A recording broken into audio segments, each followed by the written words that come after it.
Praise the lord. దేవుని పరిశుద్ధ నామంలో యేసుక్రీస్తు పేరట అందరికీ వందనములు. మరి ఈ దినము మనము వాక్యాన్ని ధ్యానించుకుందాము. యెహోషువ గ్రంథము 1వ అధ్యాయము 9వ వచనాన్ని ఒకసారి మనము ధ్యానించుకుందాము. నేను నీకు ఆజ్ఞ ఇచ్చున్నాను కదా, నిబ్బరము కలిగి ధైర్యముగా నుండుము, దిగులు పడకము, జడియకము. నీవు నడుచు మార్గమంతటిలో నీ దేవుడైన యెహోవా నీకు తోడైండును. దేవుడి వాక్యాన్ని దీవించిన గాక. ప్రార్థన చేసుకుందాం.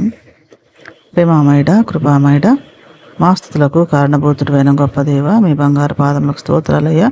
మరి చదివిన వాక్యాన్ని బట్టి మీకు వేలాది స్తోత్రాలు తండ్రి. ఈ వాక్యం తండ్రి నాయన ఇదిగో ప్రభ మేము ధ్యానించుచుండగా తండ్రి ఇదిగో ప్రభ నాయన తండ్రి మీ మాటలను నా నోటి ద్వారా పలికిస్తున్న గొప్ప దేవ స్తోత్రాలయ్యా.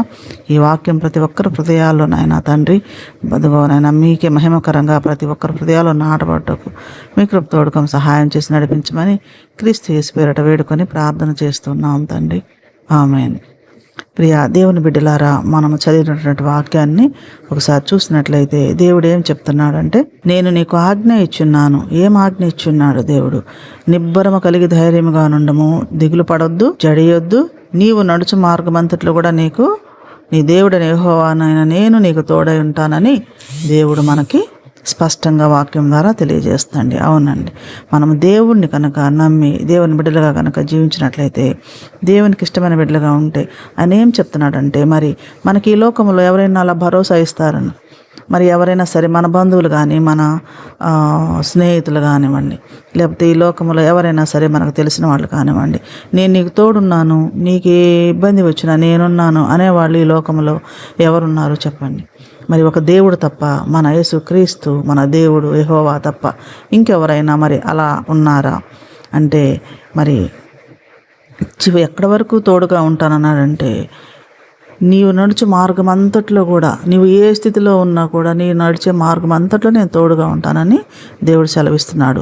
నువ్వు ఏ స్థితిలో ఉన్నా కూడా ఎలాగైనా సరే దేవుడిని కలిగి ఉంటే గనక ఆయన మనల్ని విడిచిపెట్టే దేవుడు కాదండి. కానీ ఈ లోకం ఏంటంటే స్వార్థపూరితమైన లోకం ఇది. అవును కదా. మరి మన దగ్గర ఇప్పుడు ఉదాహరణకు స్వార్థం అంటే ఏంటండి?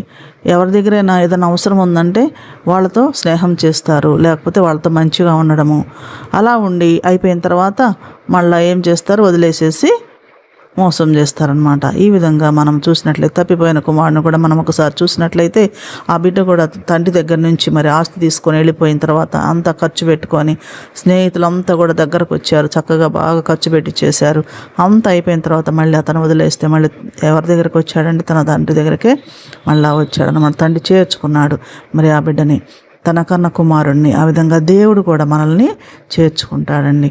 మనం ఏ తప్పులు చేసినా, ఎలాంటి ఇబ్బందుల్లో ఉన్నా, ఎలాంటి కష్టాల్లో ఉన్నా కూడా, మరి మనం చేసే ప్రతి పనిలో కూడా దేవుడు మనకి తోడుగా ఉంటానని చెప్తున్నాడు. దేవుని నమ్మిన ఎళ్ళ, దేవునితో మనము జీవించిన ఎళ్ళ, దేవుడు మన మార్గంలో మనం నడిచిన ఎళ్ళ, దేవుని ఆజ్ఞకు లోబడి జీవించిన ఎళ్ళ దేవుడు ఏం చెప్తున్నాడంటే, నేను మీకు తోడుగా ఉంటాను, ప్రతి విషయంలో మీకు తోడుగా ఉంటానని చెప్తున్నాడు. దేవుడు మాట తప్పే దేవుడు కాదండి. మళ్ళీ హెబ్రీలకు రాసిన పత్రిక 13వ అధ్యాయము 5వ వచనంలో కూడా మనం ఒకసారి చూసినట్లయితే, నిన్ను ఏమాత్రమును విడువను, నిన్ను ఎన్నడును ఎడబాయను అని ఆయనే చెప్పాడు కదా. మనకి ఇంకెందుకండి భయం?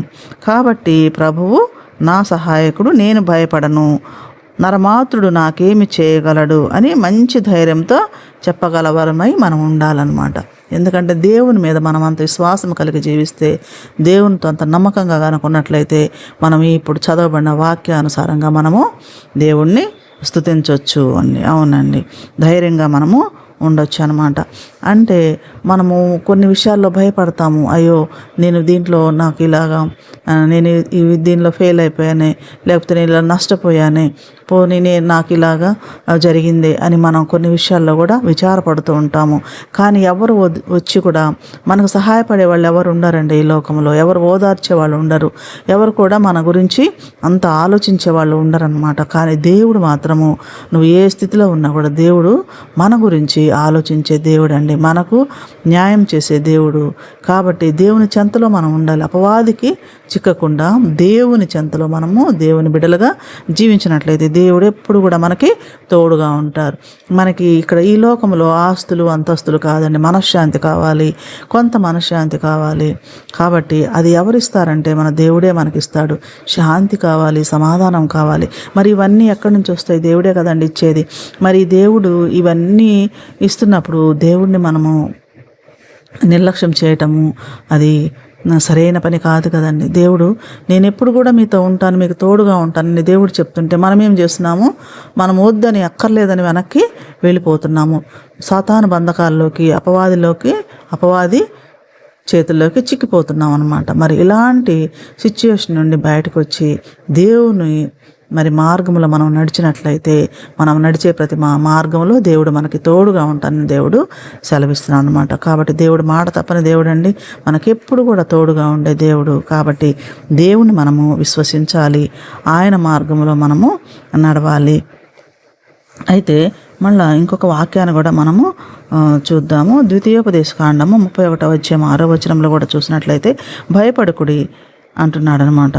నీతో కూడా వచ్చేవాడు నీ దేవుడైన యెహోవాయే, ఆయన నిన్ను విడువాడు, నిన్ను ఎడబాయడని కూడా చెప్తున్నారు. మనల్ని దేవుడు విడిచేవాడు కాదు, ఎడబాసేవాడు కాదండి. కాకపోతే మనం నమ్మాలి. దేవుడిని నమ్మినట్లయితే, ఆయన మార్గంలో మనం నడిచినట్లయితే దేవుడు మనం నడిచే మార్గం అంతట్లో కూడా మనకి తోడుగా ఉండి మనల్ని నడిపిస్తూ ఉంటాడు అన్నమాట. కాబట్టి మనల్ని ఎలా ఉండమంటున్నాడు? నిబ్బరం కలిగి ధైర్యంగా ఉండమంటున్నాడు. ధైర్యంగా ఉంటున్నామంటే ఇంకా మనకి ఏ బాధ ఉంటుందండి, ఏం దిగులు ఉంటుంది? ధైర్యం కలిగి జీవిస్తే భయపడాల్సిన పని లేదు. మన దేవుడు మనకు తోడుంటే మనకేం భయం అండి కదా.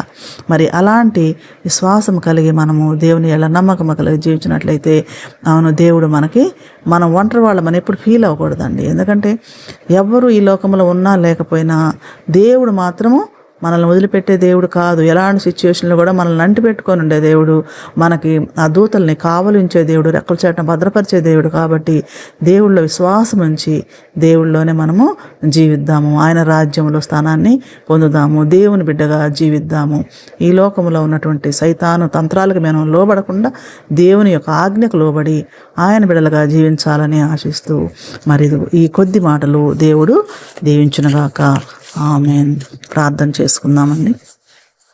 ప్రేమామయుడా, కృపామయుడా, స్తుతులకు పాత్రుడైన గొప్ప దేవ ప్రభా తండ్రి నాయన, ఇదిగో నాయన మరి ఈ వాక్యాన్ని తండ్రి నాయన మరి ఇదిగో ప్రభా అందించినటువంటి గొప్ప దేవా స్తోత్రాలయ్యా. మరి ఎంతోమంది నాయన ఈ వాక్యం ద్వారా బలపట్టుకు నాయన, ఆత్మీయంగా బలపట్టుకు మీకు తోడుగా సహాయం చేయమని ఇదిగో ప్రభా తండ్రి నాయన, ఇదిగో నాయన మరి వారు నడిచే ప్రతి తండ్రి మరి మార్గంలో మీరు తోడుగా ఉండి నడిపించమని ఇదిగో నాయన ప్రతి బిడ్డని ఆశీర్వదించమని వేడుకుంటున్నాం తండ్రి.